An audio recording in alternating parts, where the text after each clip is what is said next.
Fatooteen oduu san jalqabaanii waraanni kaaba Itoophiyaa atattamaa fi haalduree tokko malee akka dhaabbatu dhiibbaa gochaa jiraachuu Ameerikaan beeksifte. Keenya daawwachaa akka jiru ministeerri haajaa Ameerikaa Anthony Blinken waraanni Itoophiyaa babal'achaa jiraachuu isaatiin yaadda'uu himee humnoonni obbo fi TPLF imalgar Finfinnee godhan akka dhaaban gaafate. Ameerikaan lammiileen isii atattamaan Itoophiyaa keessaa akka ba'an irdeebiin yaamicha dhiyeessite yoo ta'u kunis sababa waraanii hammaachaa jiruu fi jedha Anthony Blinken.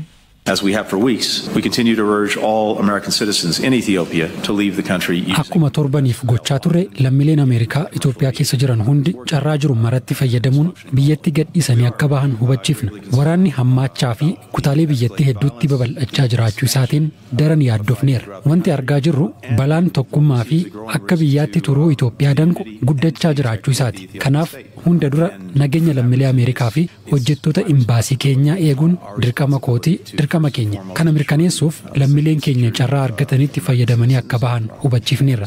Abdii fi amantaan jabaan ani qabu haalli biyyattii gara duraan turetti deebi'ee akka isaan nagaan Itoophiyaatti deebi'uu danda'an akkasumas Itoophiyaan gara fuula duraa tarkaanfachuu akka dandeessu ni tumsinaa ka jedhudha. Yaalii gamtaan Afrikaa waraanichi karaa nagaan akka xumuramu gochaa jiru deeggaraa ka jedhu Anthony Blinken qaamoleen hundi garaagarummaa jiru mariin akka furuu qaban hubachiise. Waraanni wal jalaan kutaalee biyyattii hedduutti babal'atee lammiileen hedduun sababa kanaan dararaaf saaxilamanii jiru. Bara darbe Tigraay dhiheenya kana Amaara amma immoo gara kibbaatti Finfinneetti siqaa jira. Kana hunda keessatti kan dararaman lammiilee nagaadha. Lammiileen kunneen deeggarsa barbaadan akka argatan mirkaneessuu akkasumas waraanni dhaabbatee mariin akka eegalu gochuu qabna. Kanatti dabalataan waraanni Itoophiyaa nagaa fi tasgabbii gaanfa Afrikaaf balaadha. Kun nuuf yaaddoo guddaadha. Akkasumas michoota keenya akka Keeniyaafis yaaddoodha. So we're looking for all sides, as I said, to step back. The TPLF and the OLA. Kanaaf qaamoleen hundi of duuba akka deebi'an WBO fi TPLF imala gara Finfinnee godhan akka dhaaban barbaanna. Qaamoleen hundi walitti dhufanii waraana dhaabuuf mariin eegalamuu arguu feena. Gargaarsi namoomaa danqaa malee dhaqqabuu akka danda'u namoonni hidhaman akka gadi dhiifamanii fi qaamoleen hunduu walitti dhufanii garaagarummaa jiru karaa nagaa fi bu'uura heeraatiin akka furan barbaanna. Kun akka milkaa'u michoota keenya hedduu waliin hojjechaa jirra. Hunda caalaa hojii bakka bu'aan gamtaa Afrikaa pirezidantiin duraanii Naayijeeriyaa Olusegun Obasanjoo hojjechaa jiran ni deeggarra. Akkasumas tattaaffii pirezidaant Uhuruu fi kanneen biroo gochaa jiran ni jajjabeessina. Wanti baramuu qabu wal dhabdee kanaaf furmaanni karaa waraanaa argamu tokko hin jiru. Qaamoleen hundi kana hubatanii akkaatuma kanaan socho'uu qabu. Bottom line is that there is no military solution to this conflict. Every party has to recognize that and act accordingly. Arganamaa Keenya kaseene Anthony Blinken pirezidantii Keenyaa Uhuru Kenyaata waliin cufaatti kan mari'atan yoo ta'u durtaa Iggaad Warqinee Gabayoo waliin galgal kanaa akka wal argan himame ture.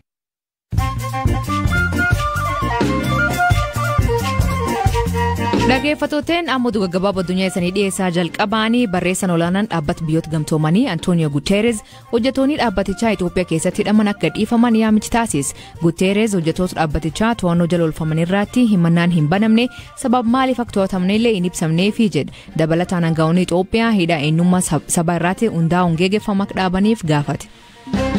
Suudaanitti hiriira demokraasii deeggaruu fi bulchiinsa waraana mormu keessatti namoonni lama ajjeefamuu himan. Hiriirri har'aa magaalaa Kartuum keessatti geggeeffamee dhiirota, dubartoota fi ijoollee daandiitti ba'uun mormi isaanii dhageessisaa turan. Kaayyoon isaanii deeggarsa guddaa hawaasa idil addunyaa irraa argachaa jira.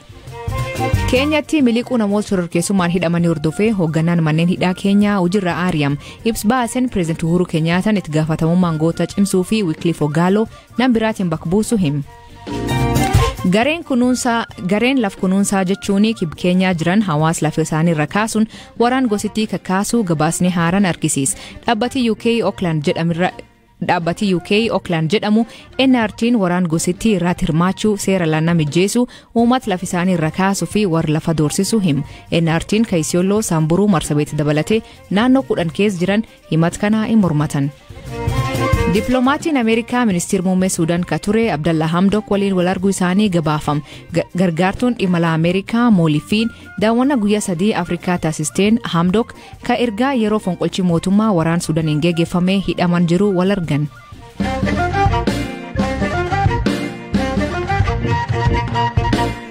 Komishinii mirgoota namoota Itoophiyaa haalli namoota labsiiroo muddamaa wal qabate hidhamaa jiranii xiyyeeffannoo hatattamaa barbaadaa jedha.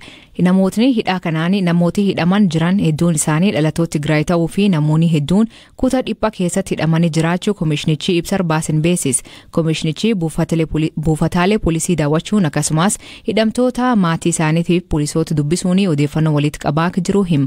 Daawwannaa kanarratti wanti isin argitan maali jedhee komishinichaatti komishinara mirga siviilii fi siyaasaa Dr. Abdi Jibril gaafan.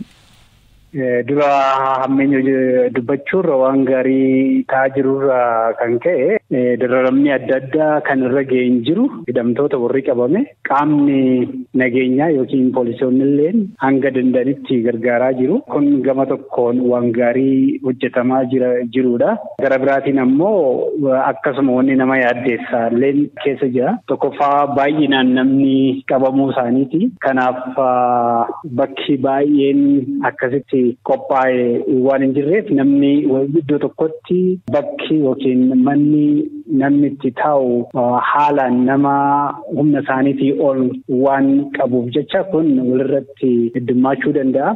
Lammaffaa immoo gaafa namni eeru eebaluutu rakkoo nageenyaa geessisuu danda'a jedhamee gaafa himatamu kun sirriitti xinxalamee qoratamee akka namni adda ba'u kan badii hojjetee fi kan hin hojjetin adda baasu xiqqoo rakkisaa ta'uu isaati kan argine.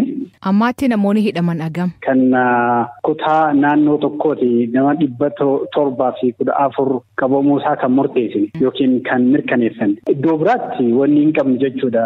Aksasii yookiin nu wayyamanii seennee yookiin odeeffannoo ga'an arganne. Kaleeffarraallee dhaabbatii mootummoota gamtoomanii UN dhalattoonni Tigraay ol hidhamuu himanii akka gadhiifaman gaafachaa jiranii isaaniillee dhalattoonni Tigraay hidhamuu tuuxanii jirtanii gabaas keessan keessatti hidhaan kun isaan qofirratti xiyyeeffate?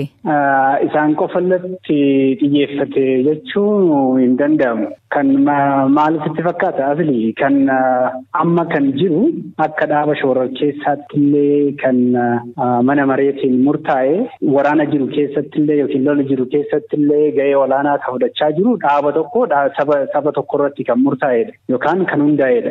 Kana sababeeffatee namni hidhamuu danda'u otuma namaa hin lakkaa'in akkanumattuu shalaguun danda'ama jechuudha. Argitee kun waa'ee aayidiyoolojii yookiin waa'ee wanni irratti kan saba hundeeffateeti lolli ta'aa jiru. Sababa kuniif kun ta'uu danda'a. Dirqama dhaloota naannoo tokkoo dhaloota saba tokko irratti hundeeffame jechuudha miti. Kan hidhame keessa immoo baay'inni isaanii dhalataa Tigraay saba Tigraay ta'uunsaa kunis waan nama mormisiisaatii miti. Maatii namoota hidhamanii kana dubbisuu fi kan hidhamanillee dubbisuu himtanii maal isaniin jedhan? Maatiin warra hidhamaatillee kan jedhan yookiin hidhamtoonni yookiin qabamtoonni illee kan jedhan sababa itti hidhamne yookiin itti qabamne nutti hin himne. Kanaafuu nuti kan shakkinu eenyummaa keenyaatiin qabamne jedhamee yaamamu. Kun waan warri hidhamtoonni yookiin maatiin isaanii jedhamu. Gara mootummaatiin ammoo nama sabummaa isaatiin yookiin dhalataa saba tokkoo ta'eef hin qabne jedhu kun kana lamaan wal bira keenye ibsa keessatti. Dhimma kan ilaalchisee gorsi keessan akka komishiniitti maali? Gorsi kan mootummaa himne tokkoffaa kan jennu durarra odeeffannoo qulqulluu dhiyeessuudhaaf tokko bakka kanaatti dhiyeenyee odeeffannoo argachuu qabna. Kanaafuu warri ilaallatu yookiin qaamni ilaallatu kana nutti kennuu qaba kan jedhudha. Kan biraatis akkanuma namootni fakkeenyaaf baay'ee fayyaadhaan ta'uu danda'a. Haawwan yookiin haadholii hoosisan ta'uu danda'anii yookiin warra manguddoota ta'uu danda'anii otoo warri sun haala biraatiin qabamee yaada jedhudha. Yaadni tokko kan akka yaada furmaataatti dhiyeessine kan biraa immoo haala biraa namooti qabaman baay'ee waan ta'aniif kana bakka adda addaa akka walirratti hin tuulamne kan jedhudha. Walumaa galatti kan akka yaada furmaataatti lafa keenye. Ulfaadhu Dr. Abdi. Galatoomii asillee. Dhimma kan irratti ka dubbifnee itti gaafatamaan quunnamtii uummataa poolis magaalaa Finfinnee Komanda Faasika Fanta namni sabab dhalata Tigraay ta'ee hidhameen jiru jedha. Haa ta'u malee namni hedduun bakka dhiphaa keessatti hidhamuun jiraachuu danda'a jedha.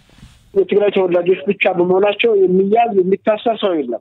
ሰበበ ደለታ ትግራይ ተኤፍ ቆፈ ነምኒ ቀበሜ ሂደሙ እንጅሩ ደለታ ሰበብ ራስ ታኒ ገሬ ሾሮር ኬሳ ከነራ ኤርገመ ፉደተኒ ማለቅኒ ከፈለሜፊ ሌንጂን ከነሜፊ tokkoon isaanii meeshaa waraanaa osoo nafiin hidhatanii magaala keessatti shororkaa uumuuf oduu sobaa tamsaasaa bakka akkasii geenyeerra akkana ta'aa jira tokkoon kee ni waraanamta jedhanii namoota kaan warra doorsisan qabaa jirra.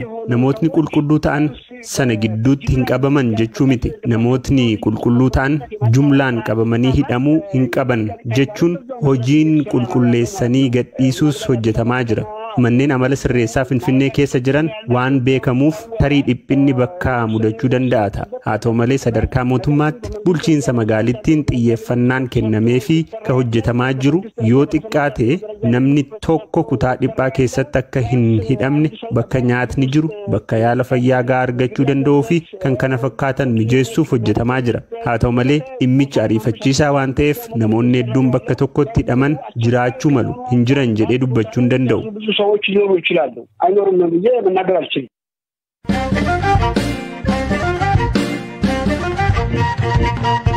Dubartiin biyya Arjentiinaa tokko qorricha yookiin qorsa gosa kamiyyuu oduu fudhatiin HIV/AIDS irra fayyuunis addunyaa ajaa'ibsiisaa jira. Kanaan dura namni tokko akkuma kana qorsa malee dhukkuba kan irra fayyee ture. Dubartiin tuni ammaan dura AIDS qabaachuunis mirkanaa'ee ture. Amma garuu selooti dhiigis biliyoonaan ol ta'u irratti qorannoo taasifameen vaayiraasiin HIV tas keessatti argamuu hin dandeenye jechuun masariitiin Archives of Internal Medicine gabaase. Beekaa Toomaa dabalataan isinitti hima.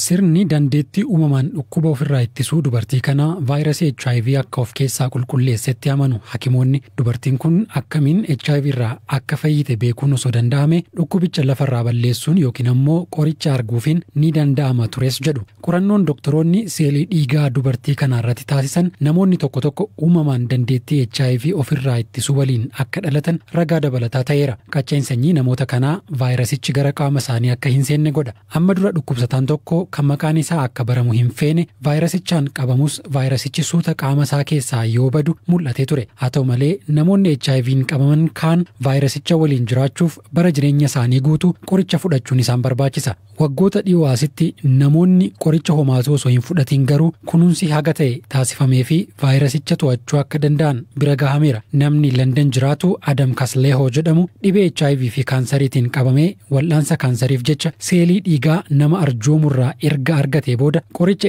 HIV fudhachuu dhaabe. Wayita wal'aansa kaansarii argachaa jirutti HIV'n seelii dhiiga isaa keessa jiru keessaa badeera. Dhimmi kun yeroo bira gahamu namni seelii dhiigaa arjoome addunyaa kanarratti namoota HIV ofirraa ittisuu danda'an 100 keessaa tokko ta'uun isaa barame. Akka dubartii Arjentiinaa kana namoonni biroos dandeettii dhukkuba kana ofirraa ittisuu qabaachuu akka danda'an qorannoo taasisuun ni barbaachisaa jedhu ogeeyyiin. Adeemsa kana namoota uumamaan vaayirasicha of keessaa balleessuu hin dandeenyeef tooftaan ittiin dabarsuun danda'amu ni jiraata abdii jedhus qabu. Namoonni umurii isaanii guutuu qoricha fudhachaa jiraatan bifa talaalliitiin dandeettiin qaama isaanii akka cimu taasifamee qoricha malee vaayirasicha waliin jiraachuu akka danda'an gochuuf karoorri jira.